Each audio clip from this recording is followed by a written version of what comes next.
nuestra plática de hoy. Profetas que no fueron judíos. Bueno, de hecho, no todos los profetas fueron judíos. Pero de los profetas mencionados en la Biblia, prácticamente todos pertenecieron al pueblo de Israel, a excepción de Balaam, por ejemplo, ¿no? Con todos sus bemoles. Los primeros profetas de la Biblia, aquellos de los que no tenemos textos, no escribieron tal vez o no conservamos textos, como Elías y Eliseo. Quizá el profeta Natán, que estuvo con David. Tenemos los textos de los profetas del siglo VIII antes de Cristo. En primer lugar, Oseas, Amós, Miqueas, después Isaías. Aunque especialmente, por ejemplo, el profeta Oseas perteneció al reino del norte, a Israel, entonces él no era judío. Otros profetas fueron judíos, como Isaías, como Miqueas, como Habacuc, como Zacarías y Malaquías. El judaísmo, y ya lo hemos comentado, supuso que con Esdras se terminó la profecía. Además de eso, estaríamos entonces acostumbrados a que hablar de profetas es hablar de personajes que pertenecieron al pueblo físico de Dios, al Israel físico, a la tribu física de Judá. Pero lo que hemos puesto como tema del día de hoy son los profetas que no fueron judíos. ¿Quiénes fueron los profetas que no fueron judíos? Déjelo como pregunta. No estoy hablando de Nostradamus, ni de otros supuestos profetas o profetas de otras culturas paganas, como la pitonisa del oráculo de Delfos, o Tiresias, aquel adivino de la historia de Edipo, etc. No estoy hablando de profetas que no sean mensajeros, porque profeta es mensajero, del Dios verdadero. No estoy hablando de profetas que no tengan un mensaje acorde con las Sagradas Escrituras. Estoy hablando de profetas de Dios, pero que no pertenecieron al Israel físico y que no pertenecieron a la tribu de Judá. Bien, vamos a Hechos capítulo 10. Vamos a leer de los versos 42 al 48.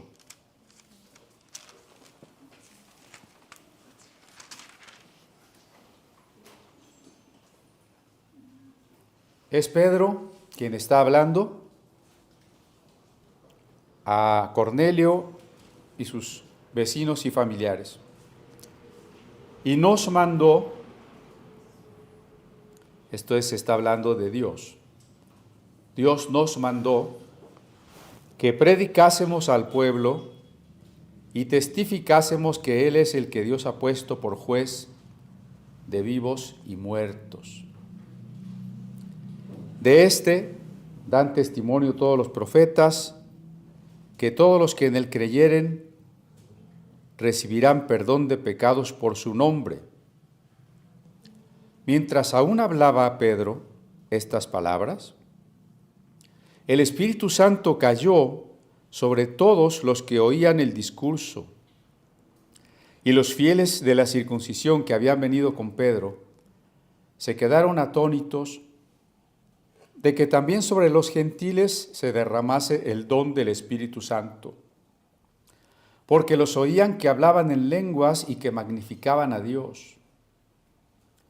Entonces respondió Pedro: ¿puede acaso alguno impedir el agua para que no sean bautizados estos, que han recibido el Espíritu Santo también como nosotros? Y mandó bautizarles en el nombre del Señor Jesús. Entonces le rogaron que se quedase por algunos días. De acuerdo con el verso 42,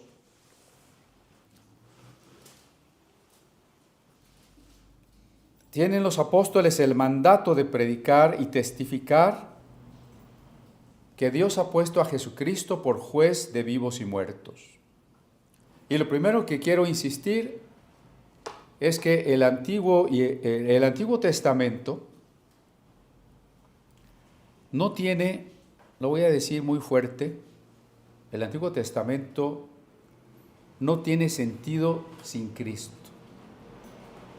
La ley y los profetas no tienen sentido sin Cristo. Suena fuerte porque uno se pregunta, pero entonces los 10 mandamientos, la ley de Moisés, el mensaje de los profetas, los salmos, todo eso que consideramos palabra de Dios, ¿no tiene sentido sin Cristo? Tal como lo oye.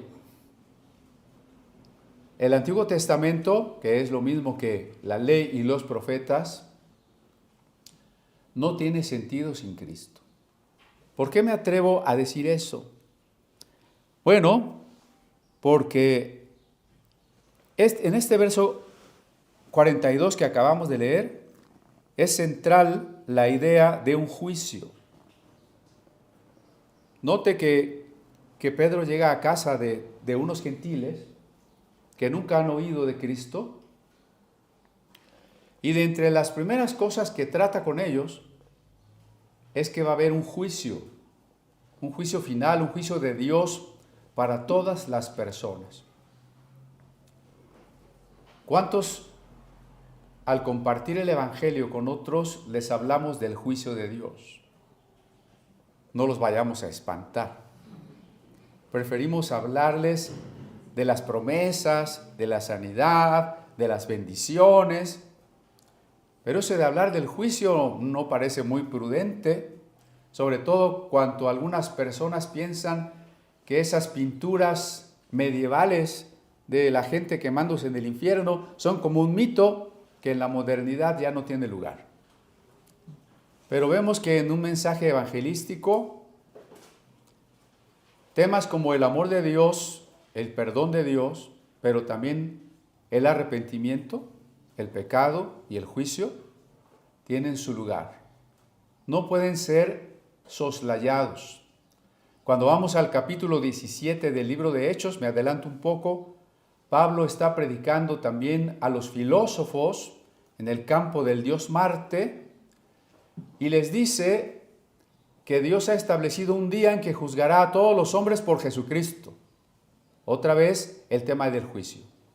Pedro predica anunciando el tema del juicio, Pablo predica anunciando el tema del juicio. Recuerdan que hace como 2 domingos el título de nuestra predicación fue El peso eterno del instante. ¿Por qué? Porque precisamente siempre tenemos que tener en vistas el juicio de Dios. Las resonancias, los ecos para la eternidad que tiene todo lo que hagamos.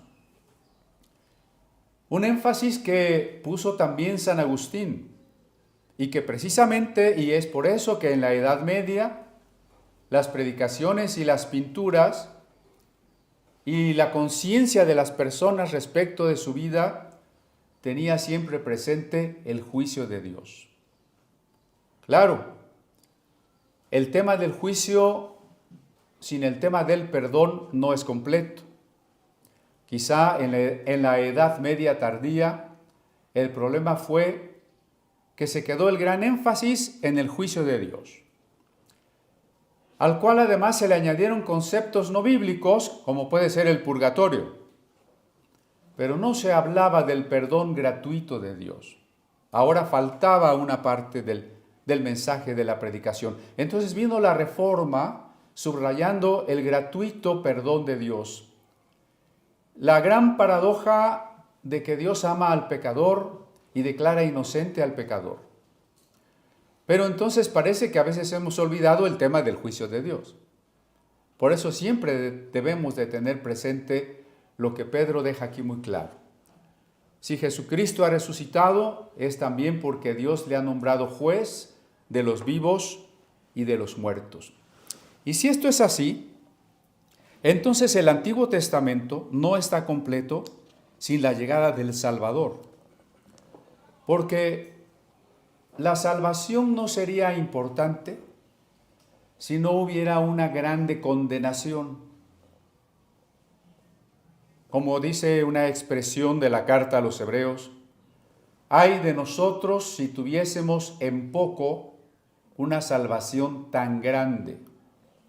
¿Por qué es una salvación tan grande? Porque yo estaba en un peligro muy grande. Tal vez, si yo fuera caminando por la calle y alguien me salvó de pisar una cáscara de plátano, es una salvación pequeña. ¿Por qué es tan grande la salvación que Dios nos ha ofrecido? Porque hay un juicio de Dios y un infierno eterno. ¿Me explico? Es correlativo. El tamaño de la salvación es del tamaño de la condenación. O si se quiere, la salvación es mayor. Pero lo que estoy diciendo es que Dios, amándonos tanto, no quería esa condenación para nosotros. No es Dios el que por su motu propio dice, yo quiero condenarlos. Es nuestra separación de Él. Es nuestro pecado el que nos condena. ¿Cuál es la iniciativa divina? La iniciativa divina es librarnos de esa condenación. Entonces, el tema del juicio es muy importante porque lo que Pedro está predicando es la salvación. Y no vamos a entender la salvación si no entendemos el juicio. Tal vez cuando usted comparte, le han dicho, a mí sí me han dicho, ¿salvados de qué? Si me preguntan salvados de qué, es que no han entendido el juicio de Dios. Ayudémosles a entender primero el juicio de Dios. Si el Antiguo Testamento, vuelvo a relacionar el primer punto, no estaría completo sin la llegada del Salvador que establece el pacto eterno y el reino de Dios. ¿Para qué el Antiguo Testamento nos hablaría de promesas, de Dios queriendo hacer un pacto con su pueblo? Profecías acerca de un tiempo en que Jehová gobierne la tierra con justicia. ¿Para qué si eso nunca va a llegar? Eso va a llegar, eso está llegando, pero ¿a través de quién? ¿Quién es el portador del reino de Dios? Es Jesucristo. Por eso el Antiguo Testamento no está completo y por tanto no tiene sentido sin el Nuevo Testamento, o lo que es lo mismo, sin la persona de Jesucristo. El Antiguo Testamento que usted ha leído a lo largo de los 3 años anteriores, espero que así sea, leímos los libros proféticos. Al siguiente año, los históricos, y ahora el Pentateuco, ¿no? Eso que hemos leído nos ha permitido ver que en el Antiguo Testamento no hay una revelación tabula rasa. Pastor, usted usa palabras domingueras, me van a decir. ¿Qué quiere decir eso de tabula rasa? Es la expresión de como una tabla, una mesa totalmente plana. Eso significaría que todos los pasajes de la Biblia, por ser palabra de Dios, tienen exactamente la misma revelación. Lo que estoy diciendo es que no es así. No puede tener la misma revelación de Deuteronomio 6 cuando dice, amarás a Dios con todo tu corazón y con toda tu alma y con todas tus fuerzas, que el versículo que dice, y Nazón engendró a Salmón y Salmón engendró a Aminadab y Aminadab engendró a Obed y Obed engendró a etc. ¿No? ¿O sí tiene la misma revelación? ¿Qué tan importante es para su vida que Nazón engendró a Salmón? No toda la revelación del Antiguo Testamento es tabula rasa. Cada pasaje del Antiguo Testamento hay que entenderlo en una estructura que se llama historia de la salvación. ¿Qué lugar ocupa esto en la historia de la salvación? Es como cuando usted ve la vida, la película de una persona. Hay detalles que no son tan importantes, por lo cual esa persona sea importante, pero los detalles son parte de la vida, de la biografía. Además, hemos visto en el Antiguo Testamento que se refleja una revelación progresiva. Esto suena sencillo y parece que pues ya lo sabemos, ya lo hemos oído, la revelación progresiva, pero siempre hay que pensar, ¿y qué implica una revelación progresiva? Implica muchas cosas. ¿Qué validez, qué cantidad de entendimiento acerca de Dios tiene un pasaje? Solo por dejarle una pregunta de tarea, una preocupación. Cuando textos como en el Deuteronomio o en el primer libro de Samuel insiste en ir contra algunas tribus o pueblos vecinos y matarlos a todos, hombres, mujeres, niños, animales,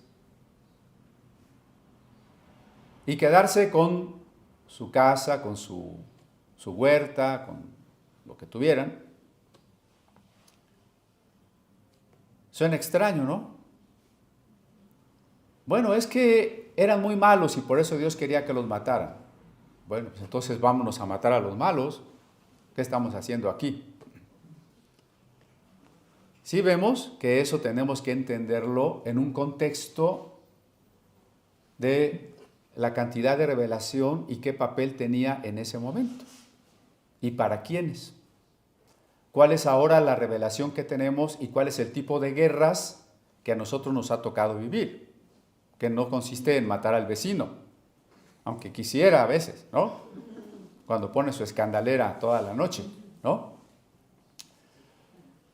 Pero es una revelación progresiva. También hemos visto, y espero que no se haya escandalizado, con algunos aspectos más humanos del Antiguo Testamento, ¿no? Bueno, espero que sí se haya escandalizado, pero que luego haya entendido. Porque cuando nos dicen la Biblia es la palabra de Dios, nosotros traducimos mal en nuestra mente. Traducimos como que Dios lo dictó y que todo está así súper divino y nos olvidamos que la Biblia es la palabra de Dios en las palabras de los hombres. Que en la Biblia hay una dimensión divina de un mensaje eterno, pero hay también una dimensión humana que refleja muchas cosas, como las que voy a mencionar. Por ejemplo, se refleja la cultura. Hay relatos que reflejan una cultura pastoril, de una vida nómada, en tiendas. Hay otros relatos que reflejan una cultura agrícola, otros una cultura de la monarquía, de las ciudades. Y muchas costumbres, ¿no? De las que a veces hay que investigar. ¿Cómo enterraban o qué ritos funerarios tenían para sus muertos? ¿Cómo eran sus comidas? ¿Cómo eran sus trastos? ¿Cómo eran sus casas? ¿Cómo era su ropa? Muchas veces eso es importante para entender algún pasaje, ¿o no? El medio en el que vivían, hasta sus maneras en que viajaban. ¿Cuántos de ustedes llegaron hoy en su camello?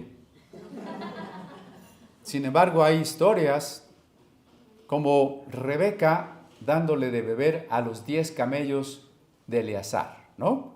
Son aspectos culturales que muchas veces vale la pena entender, conocer para una mejor exégesis. ¿Cuál es el carácter de Rebeca dándole de beber a 10 camellos? ¿Cuántos litros de agua toma un camello? Bueno, es un ejemplo. Hemos visto también que hay una cosmología, o sea, unas concepciones del universo. Para los antiguos, en el mundo de Israel, la tierra era como una mesa. No es una esfera como nosotros ahora lo sabemos. Algunos griegos de la antigüedad lo sabían, después lo olvidaron, volvieron a la idea de una tierra plana. Algunos judaizantes de nuestro tiempo siguen creyendo en una tierra plana, ¿no? En expresiones de varias partes de la Biblia se puede ver eso. Tan sencillo como Génesis 1. En Génesis 1 se dice que Dios puso una especie de bóveda de bronce arriba de nosotros, donde las estrellas están sostenidas. O sea, más arriba de las nubes, ¿no? Hay una bóveda de bronce donde están sostenidas las estrellas. Eso pertenece a la cosmología de los pueblos vecinos de aquella época. También podemos ver que se reflejan ritos como algunos salmos y sacrificios y oraciones que pertenecieron también a otros pueblos vecinos.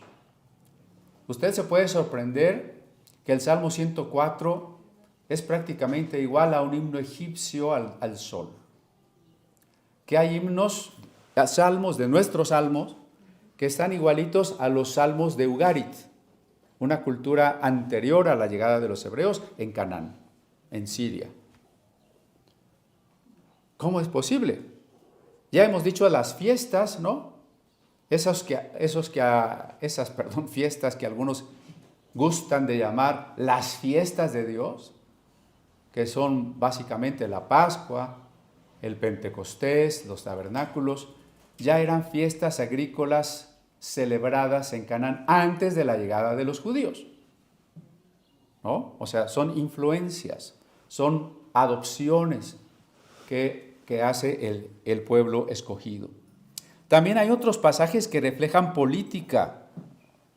No sé si eso fue de las cosas que más les llamaron la atención. Cómo los documentos sacerdotales nos quieren hacer pensar que solo Aarón y sus hijos son sacerdotes. Mientras que otros textos, como por ejemplo los eloístas o deuteronomistas o yavistas y deuteronomistas, nos hacen pensar que también los descendientes de Moisés eran sacerdotes. Y se puede ver la lucha entre ellos a través de historias como la del becerro de oro.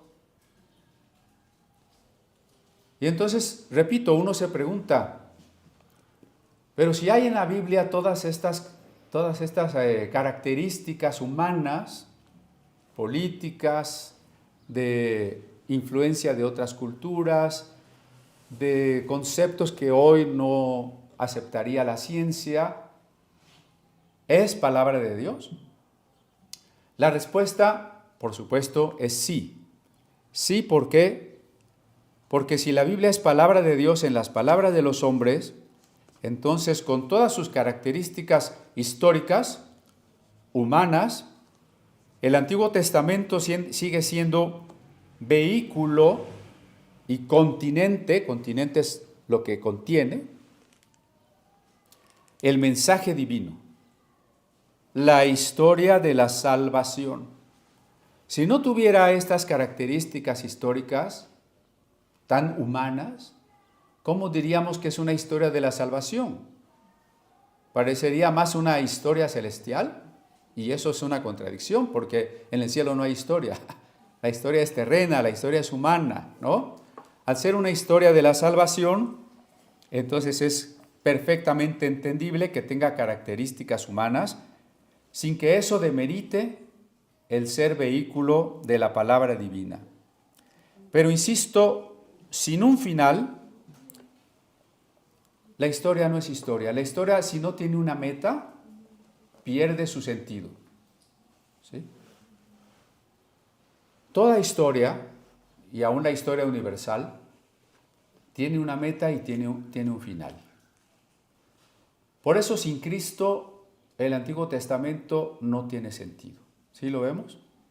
Porque en la revelación progresiva del Antiguo y en todas estas características humanas que a veces escandalizan hasta al incrédulo, tenemos que entender que esa historia de la salvación se encamina hacia su meta, hacia su cumplimiento, y ese cumplimiento es Cristo. Por eso se dice claramente, en la ley y los profetas se cumplen en Cristo. Y lo tenemos allí, como lo hemos reiterado, en la transfiguración. Cristo al centro, Moisés representando a la ley, Elías representando a los profetas, a un lado, y la voz del cielo que con toda claridad nos dice: este es mi Hijo amado, a él oíd. Noten que la instrucción divina, la de la voz divina, y no la que yo escuché, no la que yo escuché esta madrugada, sino la que testifica la Escritura en el Monte Santo, no es: ahí está Moisés, escúchenlo a él. Ahí está Elías y la profecía, escúchenlo a él. Este es mi Hijo, a él oíd. En el reino que Dios ha estado estableciendo ahora, se entra cuando se recibe por la fe. Estoy ahora en el verso 43. De este dan testimonio todos los profetas, que todos los que en él creyeren recibirán perdón de pecados por su nombre. Reiterando el sentido pleno de la profecía en Cristo, comienza este verso diciendo: de este dan testimonio todos los profetas. Todos, los que escribieron y los que no escribieron. ¿Usted ha encontrado de qué manera, por ejemplo, Nahum se refiere a Cristo? ¿De qué manera Ezequiel se refiere a Cristo? Se me quedan viendo como que no quieren que les pregunte. Vamos a volver a leer los proféticos, ¿no? Para ver de qué manera todos los profetas anunciaron a Cristo. Porque si aquí dice que todos, entonces es que todos. Pero hay que ver de qué manera. ¿Qué anunciaron de Cristo? Que todos los que en él creyeren recibirán perdón de pecados por su nombre. Por eso decía yo, en ese reino que es el final de la historia, que es la meta de la historia, en ese reino se entra cuando recibimos el perdón de pecados. ¿Cómo recibimos el perdón de pecados? Portándonos bien,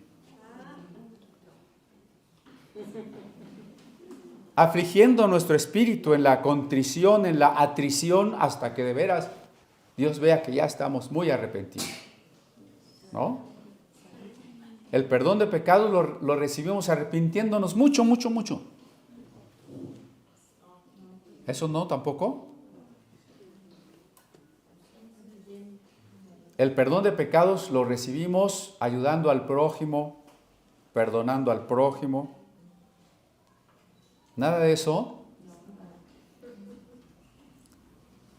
Porque el perdón de pecados es un regalo.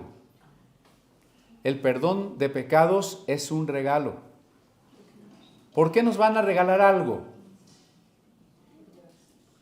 ¿Nos ganamos un regalo? Si alguien le dice, ¿usted se ha ganado un regalo? Le llaman por teléfono, ¿usted se ha ganado un regalo? Eso es un fraude. Los regalos no se ganan. Los regalos son regalos, ¿ok? Si usted se lo ganó, entonces es un premio. El perdón de pecados es un regalo. ¿Que tengo que portarme bien? Claro. ¿Que tengo que perdonar a los demás? Por supuesto. ¿Que tengo que arrepentirme y decidir cambiar de vida? Sí. Pero esas no son condiciones para recibir el perdón. El perdón es incondicional. ¿Qué quiere decir eso? Quiere decir que Dios nos vio a todos y dijo, los perdono. Allí sí tabula rasa. Los perdono. Unos se arrepentirían y otros no. Unos habían pecado más y otros menos. Unos perdonarán a sus ofensores y otros no. Pero Dios dijo de antemano, los perdono a todos. Eso quiere decir perdón incondicional. Pero si el perdón es un regalo, todo regalo debe ser recibido. Todo regalo debe ser recibido. ¿Usted ha llevado un regalo a alguien en su cumpleaños y no se lo recibió?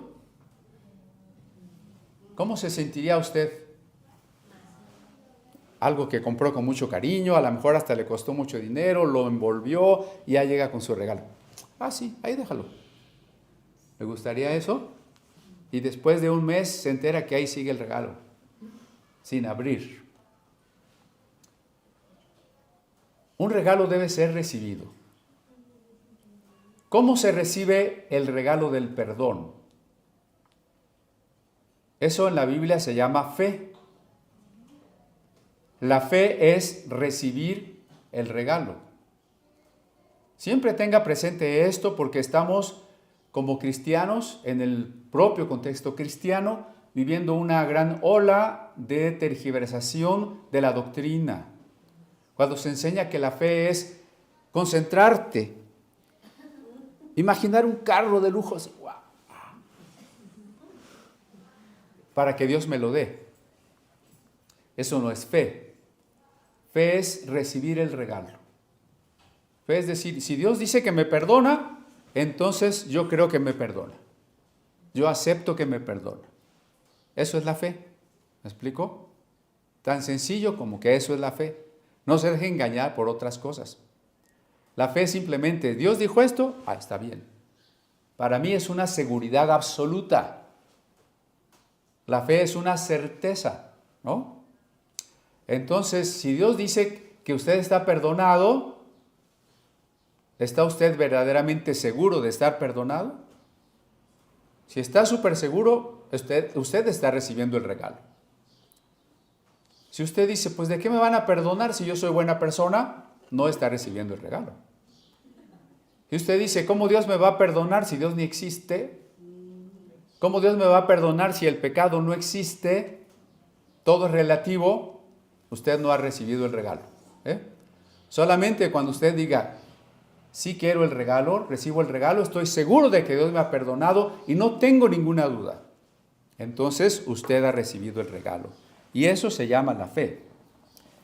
Esa fe que implica que aceptamos que Cristo es el amor de Dios que murió para reconciliarnos con Él. Porque aquí dice, recibirán perdón de pecados por su nombre. ¿Qué quiere decir por su nombre? Que entendemos que ese perdón es porque Cristo, precisamente al hacerse humano, nos ha mostrado cuánto nos ama Dios. Al morir por aquellos que Él amaba y a los que había perdonado, y que nosotros lo matamos y de todas maneras nos siguió amando y nos siguió perdonando, entonces queda clarísimo que Dios nos reconcilia con Él por Cristo, por el nombre o la persona, que es lo mismo, de Cristo, ¿no? Déjeme insistir solamente que la fe es una decisión. Por ahí hay un malentendido que enseña que la fe es un don de Dios. Eso sería absurdo. La Biblia es muy clara cuando dice que el que será condenado por cuanto no creyó. Y entonces, ¿por qué no creyó? Porque Dios no le dio la fe. Entonces, al final, pues es Dios quien lo quiso condenar, ¿no? ¿Sí me explico? A ver, hijo, ve a comprar el pan y si no lo traes te voy a dar de varazos. Dame dinero. No te doy dinero. Ahí te van tus varazos. O sea, no, la fe no es un don de Dios. La fe es una decisión que Dios nos invita a tomar. ¿Cuántos versículos en la Biblia nos invitan a creer? La fe es una decisión. La incredulidad es una decisión. Así que si alguien no se decide a rendirse a Cristo como Señor y como juez, a aceptar ese perdón de los pecados y un día está en la condenación, no diga, Señor, estoy aquí porque no me diste la fe. Estará ahí porque no decidió recibir el regalo. Es nuestra responsabilidad. El Espíritu Santo está aquí invitándonos, abriendo nuestro oído, abriendo nuestros ojos, hablando a nuestro corazón para que tomemos la decisión. De ahí la invitación del Salmo. Si ustedes escuchan hoy su voz, no endurezcan su corazón. El momento es importante, ¿eh? Porque posponer, dejar para después, puede ser que ese después no llegue nunca. Si oyereis hoy su voz, no endurezcáis vuestro corazón. Cristo murió para reconciliarnos con Dios. ¿Cómo reconciliarnos con Dios? Ya lo hemos explicado, porque es el supremo acto de amor, con el cual Él nos enamora para que nosotros podamos responderle a Dios. En el verso 44, mientras aún hablaba Pedro estas palabras, le interrumpieron el sermón. ¿Sí? ¿Sí o no le interrumpieron el sermón? Claro, ya no pudo seguir predicando. Ojalá nos interrumpan el sermón de esta manera, no de otras, ¿no? Es un riesgo, que algún día se meta alguien queriendo estorbar el desarrollo de la reunión. No se espante, no se escandalice. Pero aquí el sermón fue interrumpido por otra cosa. Porque mientras hablaba Pedro, parafrasearía yo diciendo, de repente, así de repente, el Espíritu Santo cayó sobre todos los que oían el discurso. Eso quiere decir, ¿cómo que cayó el Espíritu? Si decimos que el Espíritu es Dios y Dios es omnipresente, ¿cómo es el Espíritu? Omnipresente. Entonces, ¿qué quiere decir cayó si ya estaba aquí? Recuerden que el lenguaje bíblico, por ser una obra antigua, es simbólico, es metafórico. Que cayó el Espíritu Santo no tiene contradicción con la forma conceptual de decir el Espíritu Santo es omnipresente y está aquí, sino es una manera de decir que Dios, en su Espíritu Santo, inició con estas personas una nueva forma de relación. ¿Me explico? Cuando hemos explicado que Dios está en todas partes, también hemos dicho que mucha gente no percibe a Dios. ¿Sí? Toda la gente no es consciente, o a veces ni siquiera le interesa, que Dios está allí donde toda persona está. Recibir el Espíritu, o que caiga el Espíritu, o que descienda el Espíritu, lo que significa es que aunque estaba allí, pero no había una comunión entre Él y yo, ahora se establece una relación nueva, donde Él me inunda, porque yo también estoy abriendo mi ser, respondiendo a una entrega total. Eso quiere decir cayó. ¿Sí me explico? Claro, la expresión es un poco extraña, ¿no? Cayó es que se tropezó, lo soltaron desde arriba, ¿qué pasó? ¿No? La metáfora es muy profunda y es muy bella, es equivalente a decir, fueron llenos del Espíritu, fueron bautizados con el Espíritu, descendió el Espíritu, y todo eso, ¿qué significa? Lo que acabamos de decir. Que el Espíritu ahora en una relación personal, no solo de brindarnos el ser y rodearnos o invitarnos a creer en Cristo, establece ya ahora una relación personal que es respondida por nosotros. Se establece una comunión íntima, recíproca, ¿no? De ambas partes. Y entonces, sobre todos los que oían el discurso. Oiga, hermano, pero si esas personas no eran judías, no sabemos ni siquiera cómo se portaban. ¿Cuántos versículos bíblicos se sabían? Me ha tocado predicar en iglesias pentecostales. La iglesia pentecostal nació por un derramamiento del Espíritu Santo a principios del siglo XX. Hoy me ha tocado predicar en iglesias pentecostales, donde muchas personas que asisten allí no tienen el bautismo del Espíritu, es decir, la experiencia que le dio origen a la denominación. No la tienen muchos que hoy asisten. Y yo he preguntado, ¿por qué todavía no tienen el bautismo con el Espíritu Santo? Y me han dicho cosas como, bueno, es que yo todavía tengo mucho que cambiar, es que yo tengo muchas fallas, es que yo todavía no voy a todos los cultos, es que yo no estudio la Biblia a diario. ¿Sí se fijan el error? El error es que tristemente están pensando que para vivir ellos lo que vivieron sus padres, el derramamiento del Espíritu, necesitan hacer algo, necesitan llegar a un nivel de merecimiento. No, hermanos, aquí está muy claro. Unas personas no judías, nuevecitas, bueno, no han hecho ni la oración del pecador. O sea, Pedro no alcanzó a terminar el sermón y hacer el llamamiento que se hace en muchas iglesias. Yo no soy muy dado a hacer llamamientos, si se ha fijado, ¿no? Yo prefiero que usted entienda el mensaje y usted decida con Dios. Podemos hacer el llamamiento también, ¿no? Pero como hacía Billy Graham a lo mejor al terminar su sermón, a ver, todos los que quieren aceptar a Cristo, repitan esta oración. Pedro no llegó a ese punto. Repita esta oración. Señor Jesús, te recibo como mi Salvador, ¿no? ¿Hicieron eso?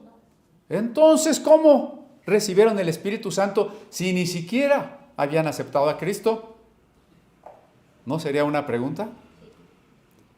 Bueno, la razón es que estas personas estaban oyendo con fe. ¿Se acuerdan en la carta a los Hebreos que ya estudiamos? Cuando dice que de los que salieron de Egipto, no todos llegaron a Canaán, muchos quedaron postrados en el desierto porque no oyeron con fe. Oír con fe, o lo que dice Apocalipsis, el que tiene oídos para oír, oiga, es decir, con fe.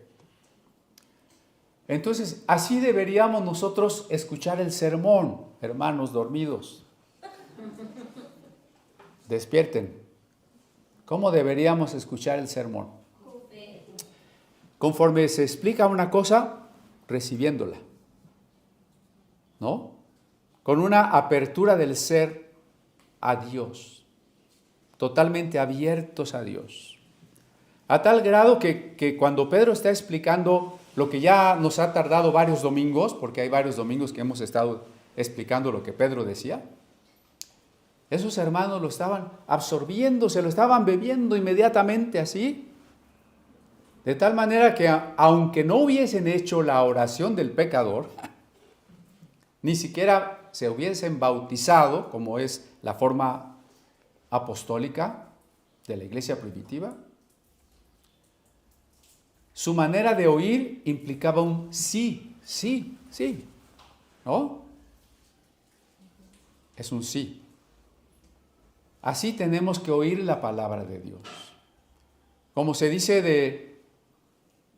de algún siervo, de algún rey, por cuanto enterneció su corazón, ¿no? En cuanto oyes la palabra, la recibes, la quieres, te abres por completo a Dios, no sin juzgar, por supuesto, siempre juzgando que lo que se me está diciendo está en las Sagradas Escrituras. No estoy diciendo que me crean todo lo que digo. A veces a propósito les digo cosas muy, ¿cómo se dicen las preguntas capciosas, no? Hay que creer a la palabra de Dios, pero hay que creer inmediatamente. Inmediatamente. ¿Cómo se comió la Pascua la primera vez que se comió la Pascua para salir de Egipto? ¿Se acuerdan? De pie, ni siquiera sentarse. Parecen mexicanos en los tacos, ¿no? De pie, con las maletas a un lado, la ropa en la mano y apresuradamente. ¿Por qué? Porque lo que hay que recibir de Dios es ahorita. Ahora, ya. Estas personas han abierto, su ser en la fe. Y Dios nos da las cosas por gracia. Por gracia. Gracia quiere decir, no necesitamos merecerlo. Hermano que todavía ora y que se acerca a Dios con timidez y dice, Señor, yo te quisiera pedir, pero pues, ¿quién soy yo? Y es que yo todavía peco mucho. Está bien, guarde siempre la conciencia de nuestra miseria y de nuestra pequeñez, pero al mismo tiempo la absoluta confianza de saber que Dios nos da las cosas sin merecer, ¿no? Cuando recibimos el Espíritu Santo hace tantos años, oraba yo por algunas personas con imposición de mano, personas que yo decía, bueno, parece muy dispuesto, muy consagrado, busca a Dios, y a veces no recibía la manifestación. Y me acuerdo de una persona muy en específico que desde la perspectiva de la iglesia, ¿no?, viviría en adulterio, una mujer que viviría en adulterio. Y curiosamente, pues ella quiso arrodillarse para pedir con todos los demás. Se arrodilló para esperar que pasásemos a la imposición de manos. En el momento en que impuse las manos en ella, estaba orando, estaba llorando, en el momento en que impuse las manos, hizo como ¡oh!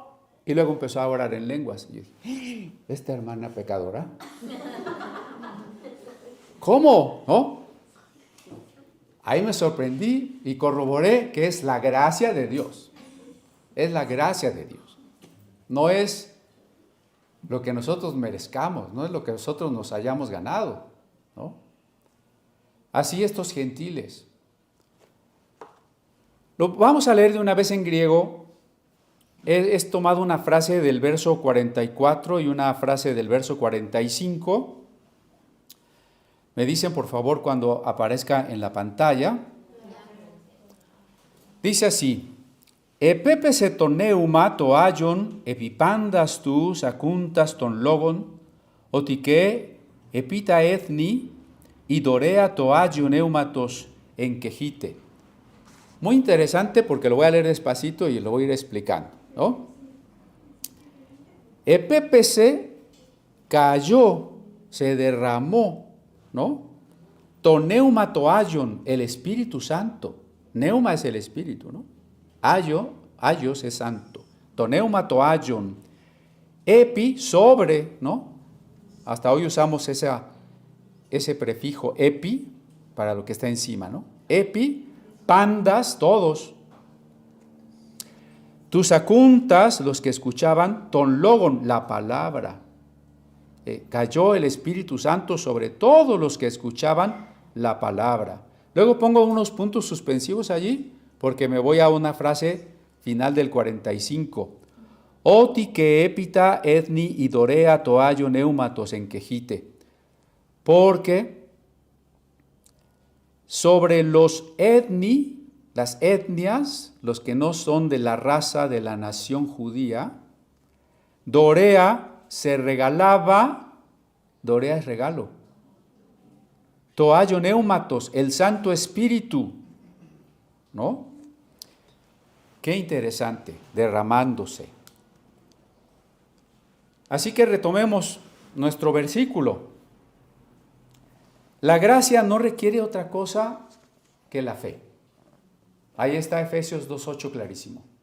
Por gracia sois salvos por medio de la fe.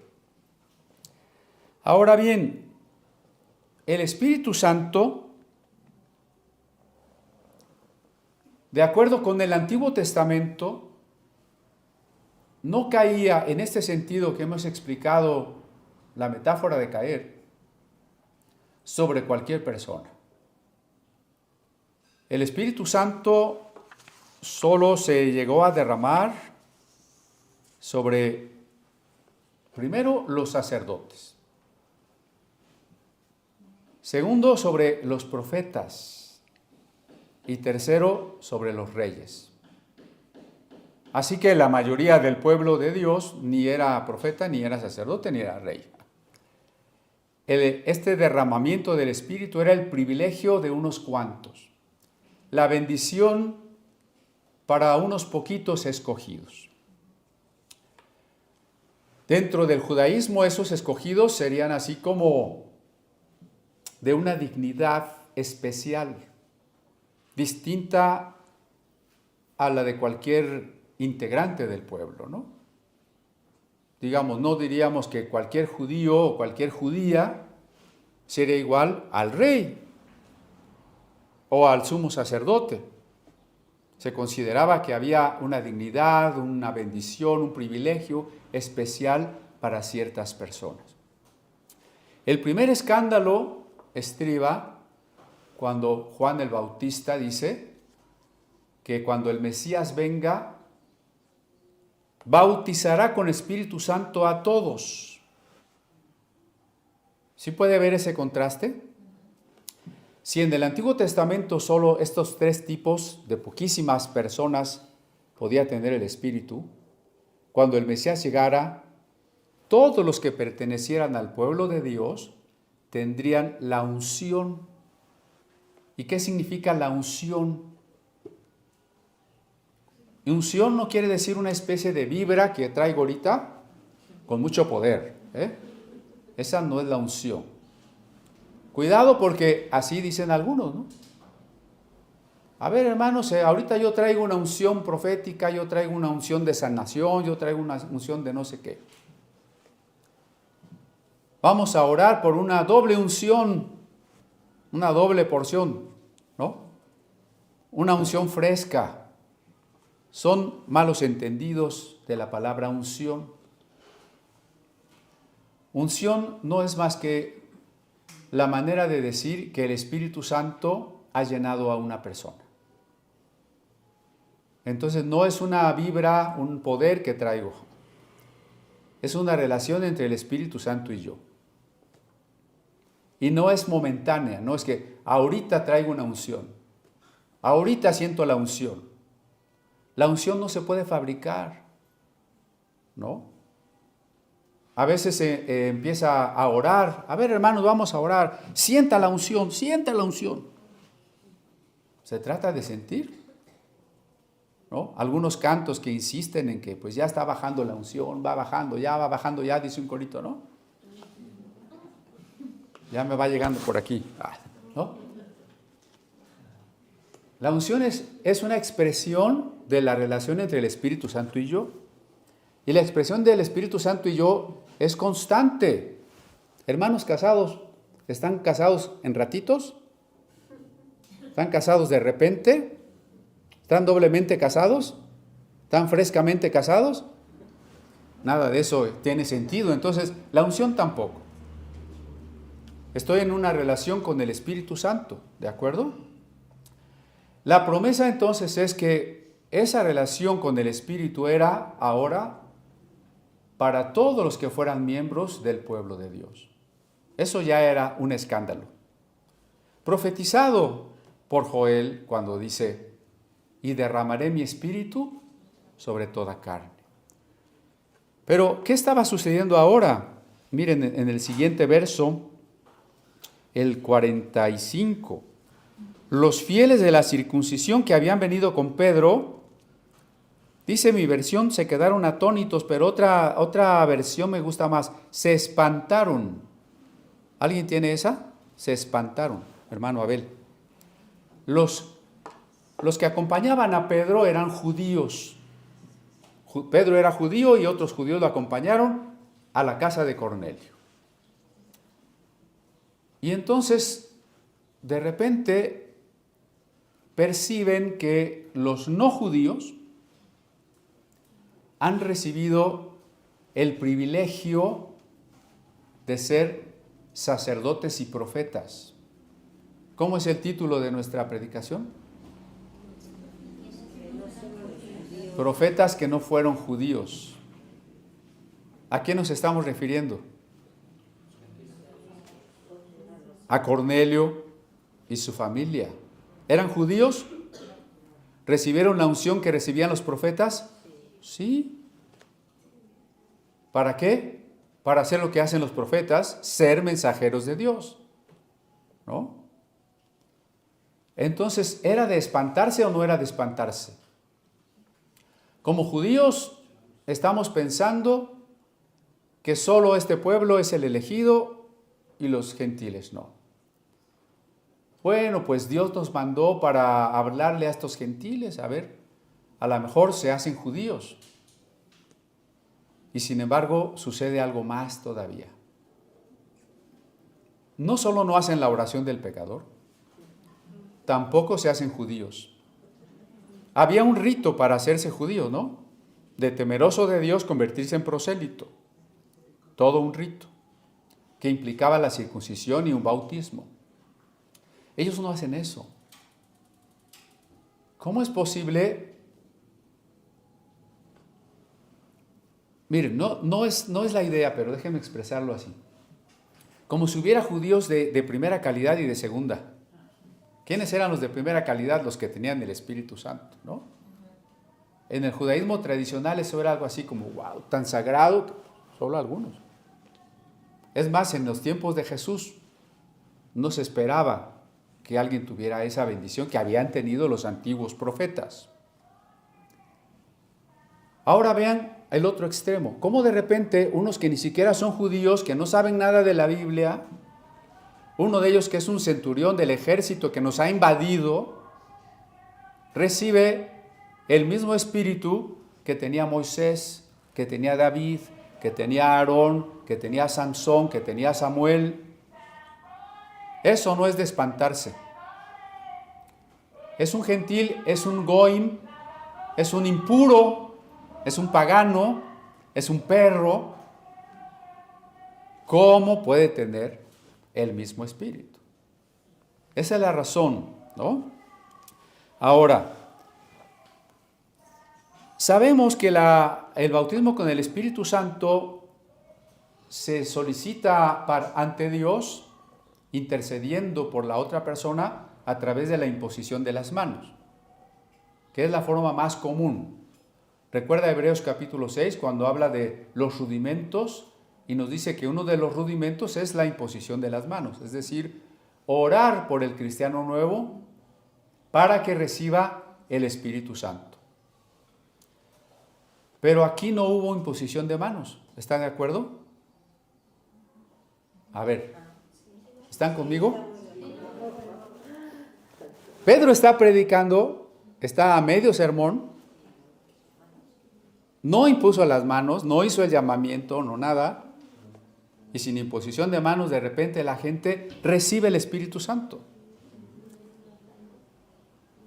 Bueno, dice el siguiente verso, porque uno se preguntaría, bueno, recibieron el Espíritu Santo. ¿Cómo sabemos que recibieron el Espíritu Santo? Es que se ve así como algo azul, una lucecita que va bajando. Claro que no.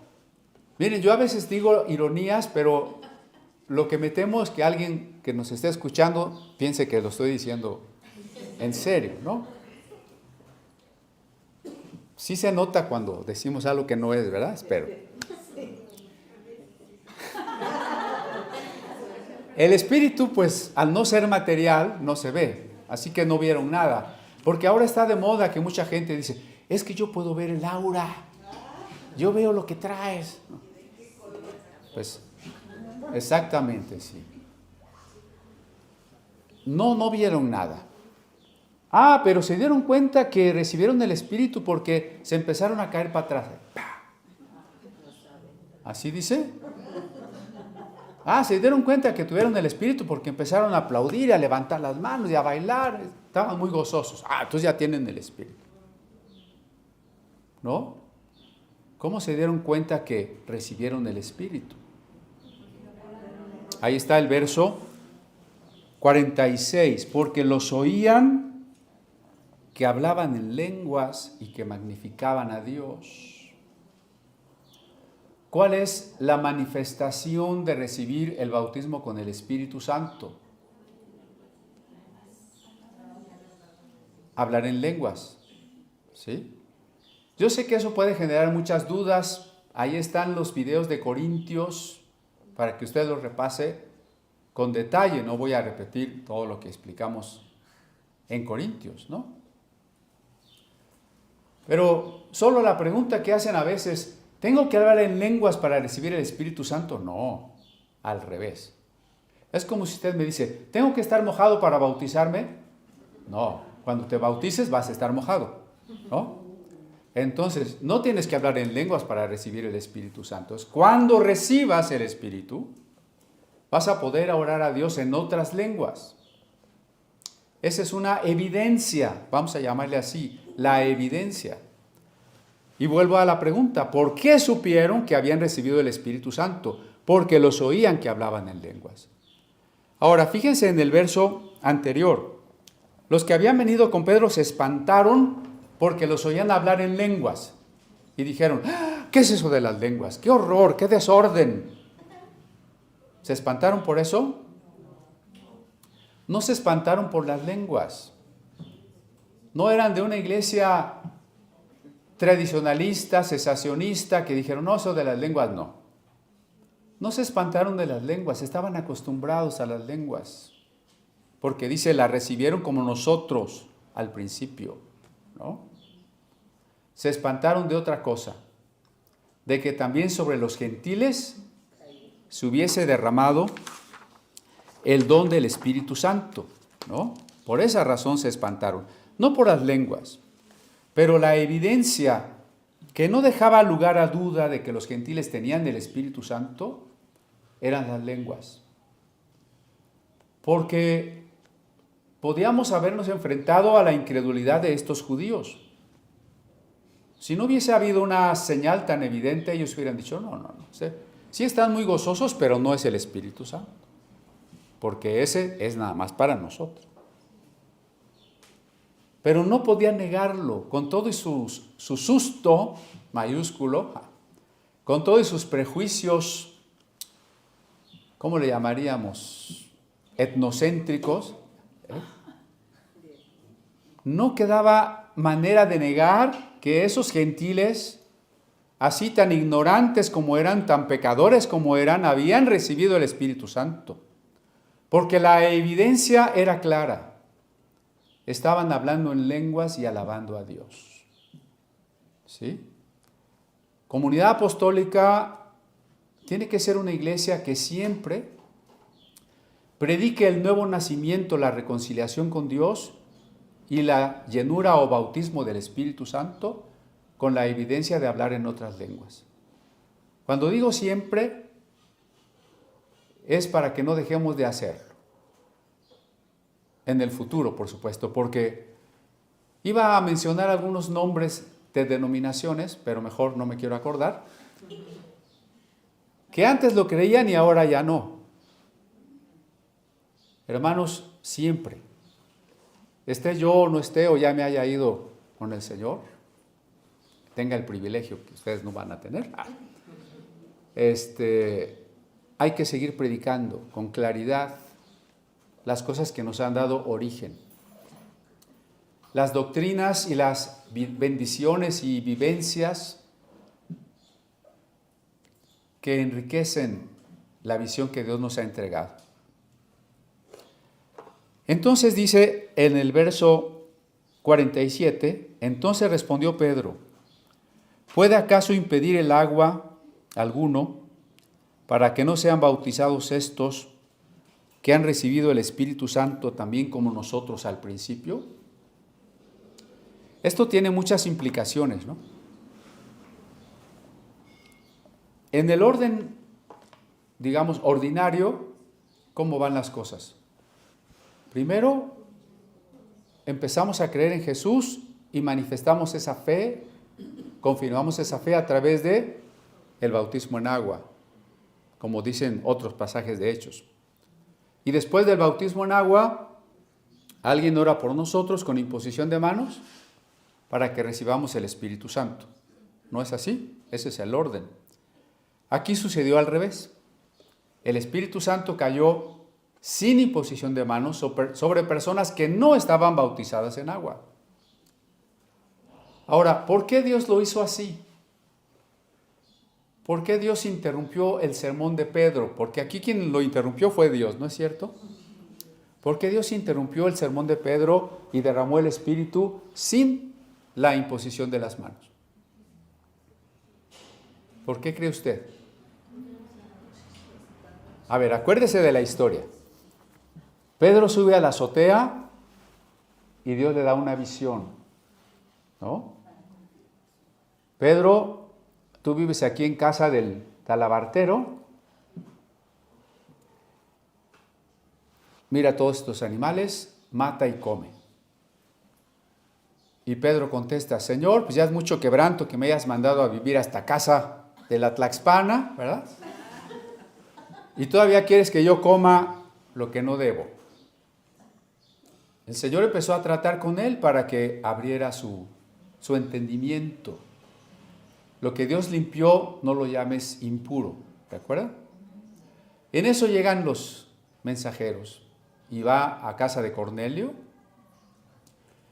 Con todo este prejuicio que Pedro, como los judíos de su época, tenía en contra de los gentiles, pues fue a casa de Cornelio porque pues era obvio que estas personas le dijeron, un ángel se nos apareció y Dios le estaba diciendo también. Entonces a lo mejor Pedro llegó al estilo de Jonás, ¿no? Pues yo vengo y cumplo, si no se convierten mejor, ¿no? Así fue Jonás a Nínive, ¿no? Pedro no quería más compromiso más que el que a fuerzas predicarles ya. Nunca pensó llegar a más. Yo les apuesto, bueno, no se debe de apostar, ¿verdad? Que Pedro, al terminar su sermón, no los hubiera bautizado en agua. Ni mucho menos les hubiera impartido el Espíritu Santo que era para los sacerdotes, profetas y reyes judíos, ¿no? No lo hubiera hecho. Entonces, como los gentiles estaban oyendo y creyendo al mismo tiempo, y su entendimiento y su fe llegaron a un punto suficiente, hagan de cuenta que Dios dijo, a ver, Pedro, ya quítate, ¿no? Directo. Pues sí, directo. Y entonces Pedro y todos sus acompañantes se dieron cuenta que ellos de manera incompleta, o que su visión era incompleta, ¿no? Que no hubieran hecho todo lo que debían haber hecho. Y lo hizo Dios.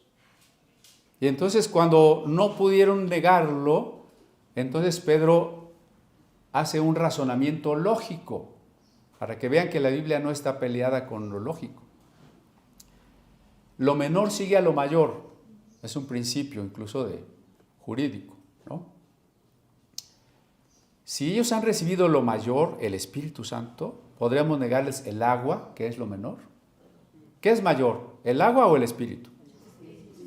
Si ya recibieron lo mayor, ¿cómo podemos negarles lo que es menor? Y entonces los bautiza. ¿Para qué los bautiza? Si es evidente que ya creyeron, bueno, para confirmarles su discipulado y su pertenencia a la iglesia. El que son ahora en adelante seguidores de Jesús y que pertenecen al único cuerpo, a la única asamblea de Jesús que llamamos la iglesia. Noten ustedes que entonces aquí la conversión y el bautismo del Espíritu Santo fueron simultáneos. Normalmente el bautismo del Espíritu Santo es posterior a la conversión. Hay que recordar siempre esta frase. El bautismo con el Espíritu Santo es diferente y es posterior a la conversión. Si no recordamos eso, va a haber confusión. Porque hay quien dice, es que convertirte es recibir el Espíritu Santo como bautismo. No. Convertirse es tener una relación con el Espíritu, sí, pero el bautismo con el Espíritu Santo es diferente y es posterior a la conversión. Aquí, sin embargo, y por las razones que estamos explicando, fue simultáneo. Fue realizado por Dios de manera simultánea porque Pedro ni hubiera pensado ni se hubiera atrevido a orar para que recibieran el Espíritu Santo. Pero una vez que lo recibieron, mandó bautizarles en el nombre del Señor Jesús. A veces me preguntan si las personas nuevas pueden participar de la Santa Cena, ¿no? A ver, vamos a dar la Santa Cena y tenemos visitas, que bueno, que siempre que hay visitas, ¿no? ¿Pero deben participar de la Santa Cena? ¿O tendríamos que decir, a ver, no? Nada más los bautizados en esta iglesia pueden participar, los demás no pueden. Hay iglesias que así lo hacen, ¿no? Y que ponen tantos requisitos solo para los que se portaron muy bien todo este mes. Pues si acaso pasan 2 hermanos y el pastor, ¿no? Eso porque, pues ni modo que diga que se portó mal. No. Si el Señor le dio el Espíritu Santo a unos que no se habían bautizado en agua, ¿podemos darle la Santa Cena a alguien que no se ha bautizado en agua? No me contestan. A ver. ¿Qué es mayor? ¿El pan y el vino o el Espíritu Santo? Porque el pan y el vino es físico, ¿eh? Y el agua del bautismo es física. Entonces el Espíritu Santo, que es Dios mismo, es mayor. Tan mayor que dice, toda blasfemia será perdonada contra el Padre, contra el Hijo, pero no contra el Espíritu Santo. Y si Dios les dio el Espíritu Santo y no estaban bautizados, ¿podemos darle la Santa Cena a alguien que venga aunque no esté bautizado? Pues sí, porque es una forma en que él tiene que decidir si cree o no cree. Si cuando participamos del pan le decimos, el que participe del pan está proclamando que Jesús murió por él, y él dice sí, pues qué bueno. Si lo toma y dentro de su corazón dice no, entonces cuando Dios lo juzgue va a decir, tú tuviste esa oportunidad y no quisiste, ¿verdad? No depende de nosotros. Bueno, entonces Pedro les mandó bautizar. Acuérdense que el bautismo puede ser administrado por cualquier creyente, por todo discípulo. No tiene que ser el pastor, ¿eh? No dice Pedro los bautizó, Pedro mandó que los bautizara. Pedro no le gustaba mojarse los pies. ¿Sí? Porque a veces tenemos esa idea, ¿no? Bueno, yo sí, hermano, pero mire, yo soy tan importante que a mí que me bauticen en el Jordán y el obispo. No, hermano, cualquier agua y cualquier discípulo es válido. Lo importante es esa señal de compromiso con nosotros mismos de hacernos discípulos de Cristo. Y entonces los bautizaron en el nombre del Señor Jesús. Para la época en que el libro de los Hechos se redactó y sobre todo los sucesos a los que se refiere, aún no existía lo que llamamos la fórmula trinitaria, sino era suficiente bautizar en el nombre del Señor Jesús, ¿no? Es otro tema bastante largo que seguro ya tocamos por ahí en algún momento que hemos hablado del bautismo. Solo déjenme decir que en ambos casos nos estamos refiriendo al mismo concepto. Decir en el nombre del Señor Jesús es referirnos a Jesús como Mesías, como Salvador y por supuesto como Dios. Y bautizar en el nombre del Padre, del Hijo y del Espíritu Santo es reconocer que el nombre del Padre, del Hijo y del Espíritu en que se ha revelado para nosotros hoy es Jesús. Entonces por eso es el mismo concepto, ¿no? Y entonces, bueno, le pidieron a Pedro que se quedara algunos días con ellos para que les siguiera explicando de la palabra de Dios. Ellos estaban muy hambrientos, querían conocer más de Dios. Esta fue la historia del primer gentil, de la primera persona no judía que pudo pertenecer a la iglesia de Jesucristo, que se hizo un discípulo. Él, su familia, sus sirvientes, sus amigos, probablemente Cornelio, un español, alguien de nuestros ancestros más directos, ¿no? Quédese con esto. La gracia de Dios es incondicional. Solo tenemos que creer lo que Él ha dicho. No se vaya a poner a decretar. Porque si usted se pone a decretar, está creyendo lo que Dios no ha dicho. Cuando decretamos, ¿quién está diciendo las cosas? Nosotros. Tenga fe en lo que Dios ha dicho. Porque la gracia es inmerecida.